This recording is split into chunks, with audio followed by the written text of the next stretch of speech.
Hello अस्सलाम वालेकुम all readers. Urdu novel platform के ऑफिशियल चैनल पर हम आपका वेलकम करते हैं। उम्मीद है कि आप हमारे चैनल के नावल्स को एंजॉय कर रहे हों। तो सबसे पहले कि हम हमेशा बात यही करते हैं कि अगर आपने नावल को खुद रीड करना है तो स्क्रीन को पिक करें, वॉल्यूम डाउन करें और फिर खुद रीड कर लें। और वो कैसे तरीका है, कुछ हमारे प्लेटफॉर्म जो है हमारा एफबी पर उन रीडर्स को नहीं पता, तो उनके लिए एक वीडियो के ज़रिए हम बता देंगे। माजरत, हमने कल बताना था बट हम बता ना सके। ओके, तो जल्दी से हमारे चैनल को सब्सक्राइब कर दें। कसम से थोड़ा सा एक आपने फिंगर लगानी है तो सब्सक्राइब हो जाएगा। उसके बाद आपने कमेंट सेक्शन में कमेंट लाजमी करना है कि आप लोगों को नावल कैसा लगा। हम इसको रीड आउट करेंगे, ज़्यादा टाइम नहीं लेते आपका। तो स्टार्ट लेते हैं। Category: cousin marriage, rude hero, innocent plus attituded heroine, revenge based forced marriage based novel. All right reserved by Urdu novel platform, strictly prohibited to copy paste. Psycho love, इसका नाम मरीबा अफजल, किस्त number 1। अस्सलाम वालेकुम। हर तरफ अंधेरे का राज था और अंधेरे कमरे में सिगरेट की स्मेल फैली हुई थी और वो वजूद कुर्सी पर बैठा गहरे कश ले रहा था। इतने सालों तक इसका यह रोज़ का मामूल था, हर रोज़ इस कमरे में बैठकर अपने वालिदैन को याद करना, अपने दर्द हर किसी से छुपाए हुए। इसने कभी अपना दर्द अपने अपनों को भी जाहिर नहीं किया था, ना ही आज तक अपना दर्द किसी तक पहुंचाया था। अचानक इसे कुछ याद आता है और वो सिगरेट को इस ट्रे में मसल कर उठ जाता है। उफ खुदाया, एक तो ये अमीर लोग कसम से कितना तंग करते हैं हम गरीबों को। वो चलते हुए कह रही थी, इतनी रात हो गई थी इसे। रिपोर्टर की जॉब भी वो मजबूरी और पेट पालने के लिए कर रही थी और अब वो इस सुनसान सड़क पर काफ़ी लेट हो चुकी थी। कदम कदम चलते वो कभी पीछे मुड़कर देख लेती। अभी वो पीछे मुड़कर ही देख रही थी जब सामने किसी के वजूद से टकराई थी। आह! एक चीख के साथ वो खुद को संभालती पीछे को हुई थी। सामने ही एक लड़का बड़े घटिया तरीके से इसका जायजा ले रहा था। शायद इसने शराब भी पी रखी थी। इसका वजूद लड़खड़ा रहा था। आयत डर कर 2 कदम और पीछे हुई थी। खुद को मजबूत जाहिर करती वो इस लड़के की आर पार होती नज़रों को अपने वजूद में धंसती हुई महसूस कर रही थी। और फिर खौफ से इसने इधर उधर देखा था जहां कोई भी ना था। लड़का लड़खड़ाता चलता हुआ इस तक आया था। नजरों में अजीब सी चमक थी और वो खौफ से पीछे को हो रही थी। अचानक लड़का एक पल में इस तक पहुंचा और अपना हाथ बुलंद किया, जबकि आयत ने डर से जोर से आंखें बंद कर ली थी और दूसरे ही पल लड़का जमीन बोस हो गया और इसके गिरने की आवाज़ से आयत ने फट से अपनी आंखें खोली थी। सामने एक वजूद खड़ा था, फुल ग्रे कलर के कपड़ों में, चेहरे पर मास्क लगाए। अपनी ब्लैक आंखों से इसे एक दफ़ा देखा था और फिर आयत को कुछ समझने का मौका दिए बगैर वहाँ से चला गया। आयत भी खौफ खाती बामुश्किल खुद को संभालती वहाँ से जा चुकी थी। हो ही नहीं सकता, नो नो। अनाया मसलसल मना किए जा रही थी, जबकि अनाया की बेस्ट फ्रेंड प्लस कज़न इसे मना रही थी। यार चल ना, मज़ा आएगा। रबिया बार बार इसे कह रही थी, लेकिन वह जिद थी कि वो मरी नहीं जाएगी। वैसे भी वह सर्दी से खांसी खाइफ रहती थी। ओके, बस पिछले 2 घंटे से बना रही हूँ, लेकिन आज पता चला मेरी कोई वैल्यू हो तो तुम मानोगी। रबिया ने रोनी सूरत बना कर कहा था। वो वाकई पिछले 2 घंटों से अनाया को मना रही थी, लेकिन इसकी एक ही जिद, वो नहीं चाहेगी। बेशक तुम चली जाओ, लेकिन भला कहाँ रबिया अनाया के बगैर जाती थी, इसलिए। उफ, अच्छा चल मेरी पैकिंग तो कर, फिर जाऊंगी। अनाया ने बिलाखिर हार मानते हुए कहा था। ओके डियर जानी। रबिया से गले लगाती उठकर इसकी पैकिंग करने लग चुकी थी। वो यूनी के फर्स्ट ईयर की स्टूडेंट थी और इनका ट्रिप मरी जा रहा था और रबिया अनाया को भी साथ लेकर जाना चाहती थी, जिसे शुरू से ही सर्दी से जैसे एलर्जी हो। वो थी इतनी मासूम, स्याह बाल जो कमर तक आते थे, फूले गाल, गुलाबी गाल, ऊपर से निचले होंठ के साइड पर एक तिल, ब्राउन आंखें जो अपनी मासूमियत आप बयान करती थी, और पंखड़ी जैसे होंठ। बिलाशुबा वो किसी को अपनी कशिश से मुतवज्जा कर सकती थी, लेकिन इसका आने वाला सफ़र इसके लिए कितनी मुश्किलात लेकर आ रहा था ये इनको भी नहीं पता था। ओ नो बेटा, आज तो तू लेट हो गया। उफ, कैसे जाएगा आज तू यूनिवर्सिटी? वहाँ शामत ही आनी है तुम्हारी। जुहान जल्दी कर वरना मारा जाएगा तू। जुहान जल्दी करते हुए कभी इधर को जा रहा था तो कभी उधर को। जल्दी जल्दी वो यूनी के लिए तैयार हुआ था और आखिरकार 20 मिनट के अंदर वो यूनी के गेट पर था। पर हाय रे किस्मत, आते ही टकरा गया था। हाय अल्लाह, कौन मनहूस है जो आज मेरा दिन खराब करना चाहता है। मिनाल अपना माथा सहलाते हुए मिनाल ने अपना माथा सहलाते हुए कहा था, जो इसके सीने से टकराया था। क्या मतलब है आपका? मैं मनहूस हूँ? सुहान इसकी बात पर मुंह खोले इसे देख रहा था। इतनी शानदार पर्सनैलिटी के बावजूद वो लड़की से मनहूस कह रही थी। पहले ही लेट हो गई थी, इसे सिंगिंग करनी थी। सब इसका वेट कर रहे थे सिंगिंग क्लास में। ऊपर से ये, नहीं लंगूर हो तुम, मिनाल ने तब कर कहा था। और सुहान को अब झटका लगा था। और तुम लंगूर नहीं, हा हा हा, वाह क्या फिट होता है तुम पर। जुहान ने भी अपना बदला पूरा करते हुए कहा था। मिनाल का तो पारा ही हाई हो गया था इसकी बात सुनकर। जुहान इसे देख रहा था, जो गुस्से से गुलाबी से लाल हो चुकी थी। तभी वहां से दोस्त आ गई। मिनाल यार, कहाँ थी तुम? रिमशा ने मिनाल के सुर्ख होते चेहरे को देखकर कहा था। ओह, मुझे लगा इसका नाम लंगूर नहीं है, लेकिन इसका नाम तो काफ़ी प्यारा है। जुहान ने आदत के मुताबिक एक बार फिर जुबान खोली थी और मिनाल एक बार फिर गुस्से से लाल हुई। तभी पास से गुजरते ही उसने अपना पाँव जोर से जुहान के पाँव पर मारा, जिससे वो करा कर रह गया था, जबकि वो पीछे मुड़ती मुस्कुरा कर आगे चल दी थी। लंगूरनी। जुहान ज़ेरे लब बड़बड़ाता हुआ आगे को बढ़ा था। घर पहुंचकर भी इस इंसान के बारे में सोची जा रही थी। आखिर कौन था वो? कहाँ से आया था? कहाँ गायब हो गया? कोई खबर नहीं थी। एक गुमनाम चेहरा, एक गुमनाम इंसान, लेकिन सद शुक्र के वो बच गई थी, यही काफ़ी था। सुबह ऑफिस जाते वो ऑफिस में भी और इसी को सोचे ही जा रही थी। वो मास्क से ढपा हुआ चेहरा आयत के दिमाग से निकल ही नहीं रहा था, जब किसी के आवाज़ ने इसकी तवज्जो अपनी जानब मबजूल कराई थी। आयत, तुम्हें सर बुला रहे हैं। अरसलान, जो कि इसका कलीग था, इसने आयत को आकर सर का पैगाम दिया, जो और ही ख्यालों में डूबी बैठी थी। फ़ौरन सर झटक कर उठी थी। इजाज़त लेकर वो अंदर दाखिल हुई थी। जी सर। मिस आयत, मुअज़्ज़ज़ और मशहूर बिजनेसमैन शहरयार जमाल चौधरी के साथ आपका इंटरव्यू है। कुछ देर तक सो बी रेडी। आपको जो भी अहम पॉइंट नोट करने हैं कर सकती हैं, या देख लें अगर किसी चीज़ की ज़रूरत हो तो। सर मैं लूँगी इंटरव्यू? आयत ने हैरानी के आलम में सर से पूछा था, जो एक ज़्यादा उम्र के इंसान थे पर नहायत ही पुरशफ़ीक और मुअज़्ज़ज़ शख्स थे। जी आप ही लेंगी? ओके।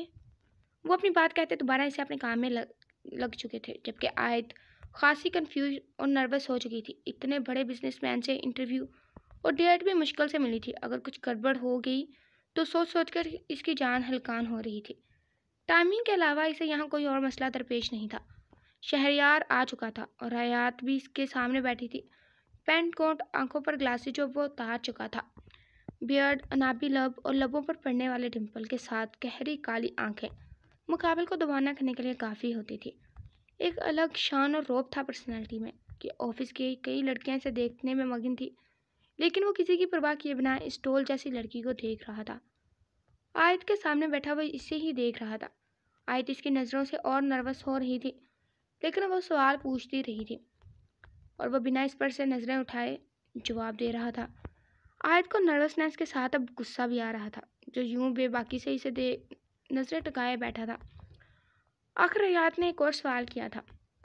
सर, सुना है आपने चोरी छुपे मंगनी कर ली है और साथ ही आप कुछ दिन बाद शादी भी कर रहे हैं, वो भी किसी को बगैर इल्म में लाए। क्या ये सच है?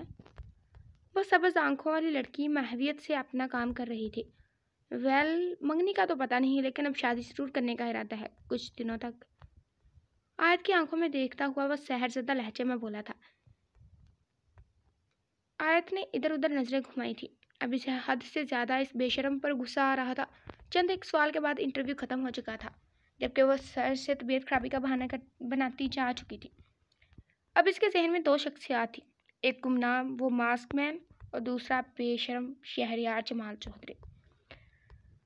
बीचान के सामने वो मजलूम बनकर खड़ी थी। अभी कुछ दिनों पहले ही तो वो यहाँ आई थी और आते ही जैद जलाल चौधरी पर दिल हार बैठी थी। जैद चौधरी की पर्सनैलिटी ही ऐसी थी।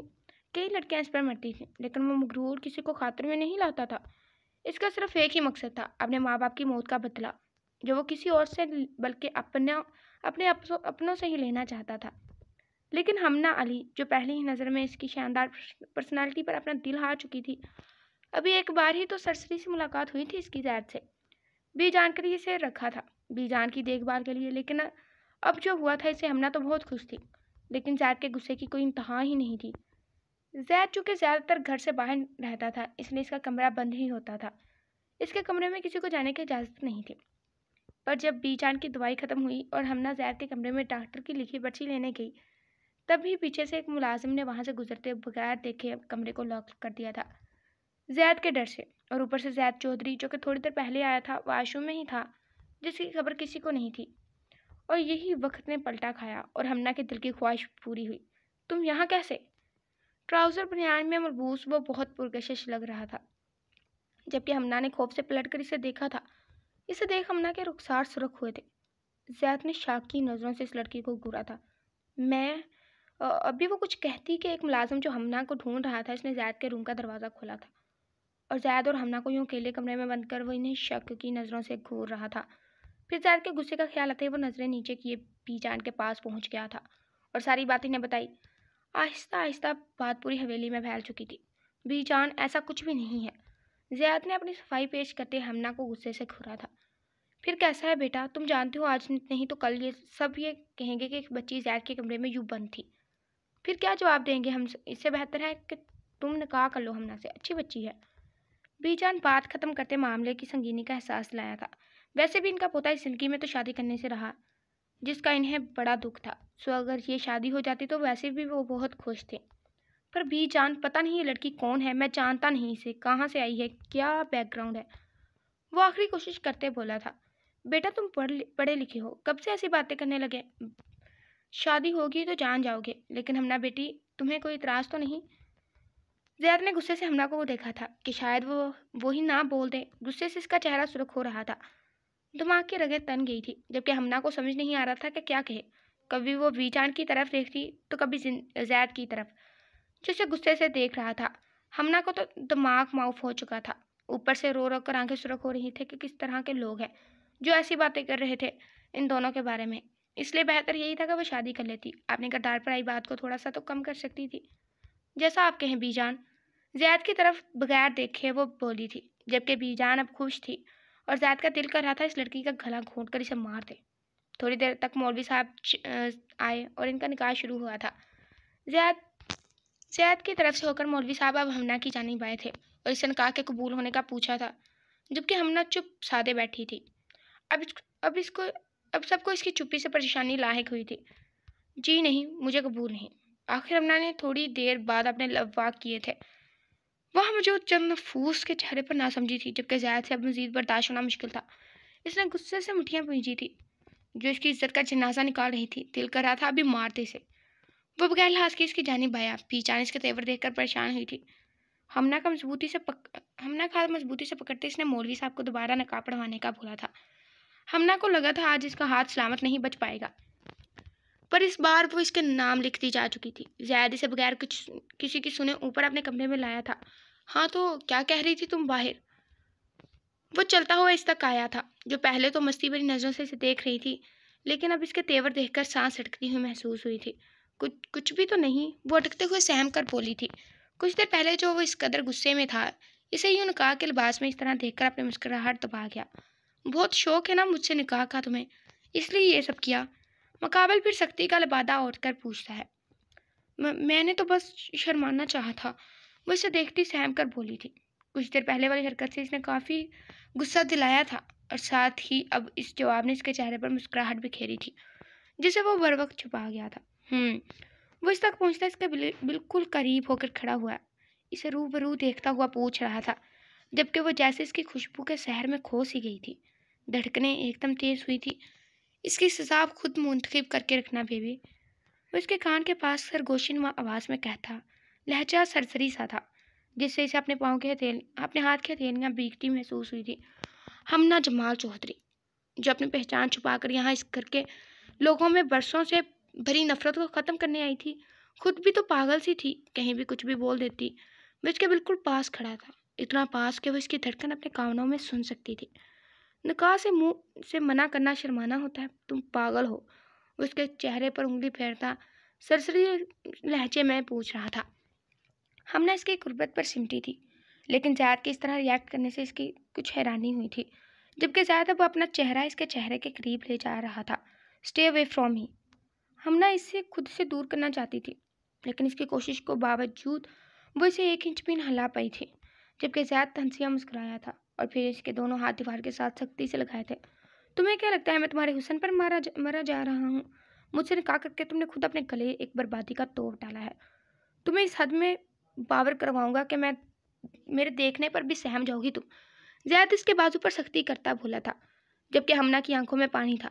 अब इसे समझ आई थी वाकई वो इतना खामोश क्यों है। दीवार पर अपना हाथ मारकर वो बेदर्दी से इसे छोड़ता पीछे हुआ था। अपनी खैर मनाओ हमना बेबी के क्या याद रखोगी, अल्लाह ने तुम्हें मुझ जैसा शोहर अता किया है। इस्तज़ाइया मुस्कुराहट के साथ वो इसे वहीं ज़मीन पर छोड़ता जा चुका था। क्लास में जाते ही अब मिनाल बैठी ही थी जब इसे सुहान भी क्लास में आता हुआ दिखाई दिया था। इसे एक नज़र देखकर नज़रें घुमाई थी, जबकि सुहान इसे देखता शरारत के मूड में आ चुका था। मिस लंगूर ने वो ऊंची आवाज़ में मिनाल को हाथ दिखाता बोला था। क्लास के स्टूडेंट ने मुड़कर मिनाल को देखा था, जिसे अब शर्मिंदगी और गुस्सा आ रहा था इस जाहिल इंसान पर। जबकि सबके चेहरों पर दबी दबी हंसी देख इसने दांत पीटकर सामने खड़े शख्स को देखा था और अपनी सीट से उठ खड़ी हुई थी। लंगूर कहेंगे, तुम यहाँ भी पहुँच गए बदतमीज, मेरा पीछा करते तुम्हें ज़रा तमीज़ नहीं है। मिनाल इसकी जानिब कदम बढ़ाती गुस्से से फट पड़ी थी। तुम्हारा पीछा? सीरियसली? लाखों लड़कियां फिदा है जिस पर वो तुम्हारा पीछा करेगा। जुहान ने मजाक से मिनाल को देखते कहा था, और ये बात भी ठीक थी। जूनी की काफ़ी लड़कियां इसके पीछे थी। जरा अपना पैसा घर रख कर आना, मोहल्ले की बेकारन भी तुम पर फिदा होगी तो देखना कहीं खुशी से मर ना जाओ तुम। मिनाल भी कदम उठाती इस्तज़ाइया मुस्कुराहट के साथ बोली थी, जिस पर जुहान ने गोया से छुई मुई से लड़की को देखा था। आखिर इसे अपनी टक्कर की मिल ही चुकी थी। मिनाल अभी मजीद आगे जाती जब किसी चीज़ में पाँव अटकने की वजह से वह ज़मीन बोस होती। इससे पहले किसी ने इसे पीछे से हाथ पकड़कर बचाया था, जबकि जुहान गुस्से से ये सब देख रहा था। मिनाल वापस सीधी हुई थी और मुस्कुराकर बासित का शुक्रिया अदा किया। मिस गिरती पड़ती। अभी जुहान कुछ कहता कि प्रोफेसर आ गए, इसलिए सब इनकी जानिब से ध्यान हटाकर अपनी बुक्स पर नजरें टिका चुके थे। मिनाल भी वापस अपनी सीट पर बैठ चुकी थी और जुहान भी, जबकि इसके दिमाग में यूं हाथ पकड़ा छिप सा गया था। जारी है। सो गाइस, कैसी लगी आपको फर्स्ट एपिसोड? प्लीज़ चैनल को सब्सक्राइब कर दें और कमेंट लाजमी करें और गर्मी से बचें। अगली मिलते हैं अगली वीडियो में। खुदा हाफिज़, फी अमानिल्लाह। योर राइटर इबा एथर इबा अफसल। सो खुश रहिए, सलामत रहिए।